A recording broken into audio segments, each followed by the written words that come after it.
Dans ma boîte, j'ai trouvé.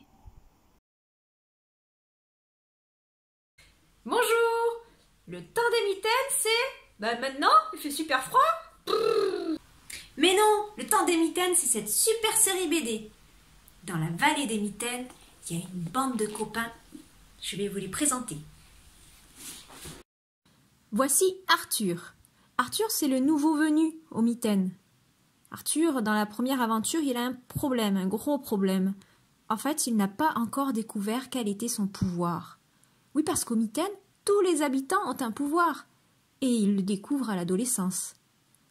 Bon, ils ont chacun un pouvoir, mais plus ou moins utile. La mère de Gonzague, par exemple, elle a le pouvoir de changer de coiffure rien qu'en y pensant. C'est délirant, non?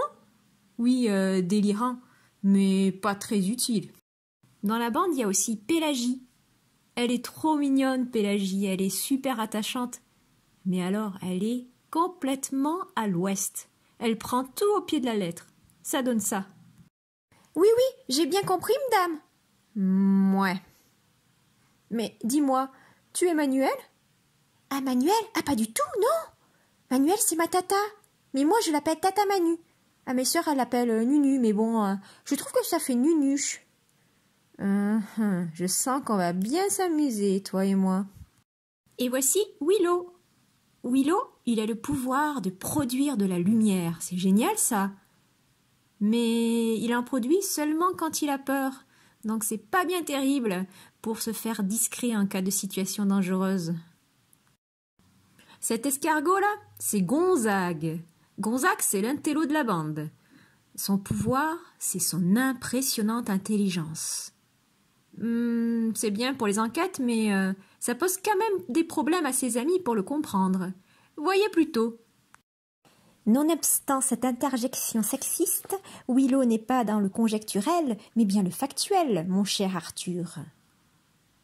Ah, oui, non mais t'inquiète pas, hein, c'est normal si tu comprends rien quand il parle. Ah. Attends, je suis son traducteur.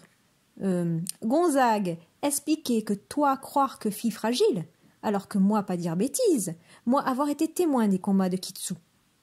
Ah. Tu vulgarises de mieux en mieux mes propos, tu sais.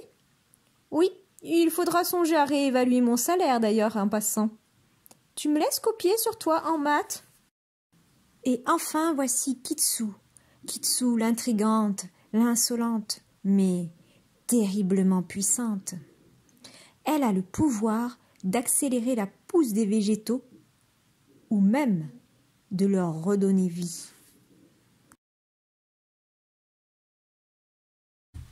C'est bien beau tous ces pouvoirs, mais qu'est-ce qu'ils en font, nos héros? Dans la peau de l'ours, nos amis enquêtent sur de mystérieuses disparitions. Leurs copains d'école tombent comme des petits pains.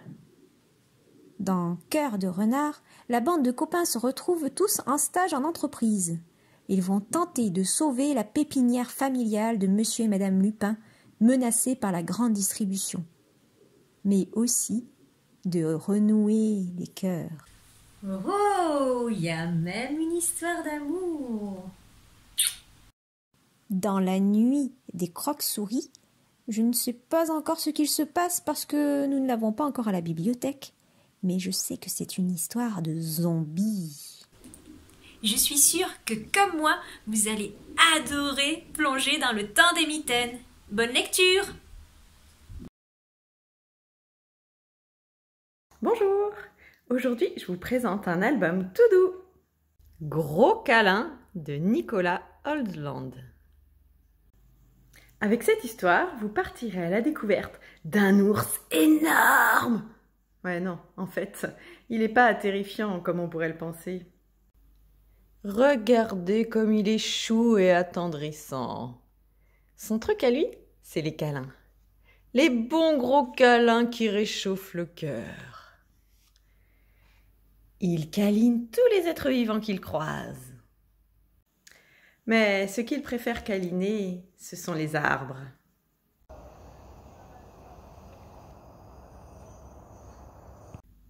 Tout allait bien dans cette forêt. Enfin, jusqu'à l'arrivée de cet homme. Pour connaître le fin mot de l'histoire, venez emprunter cet album. Gros câlin, écrit et illustré par Nicolas Holdland, publié chez Bayard.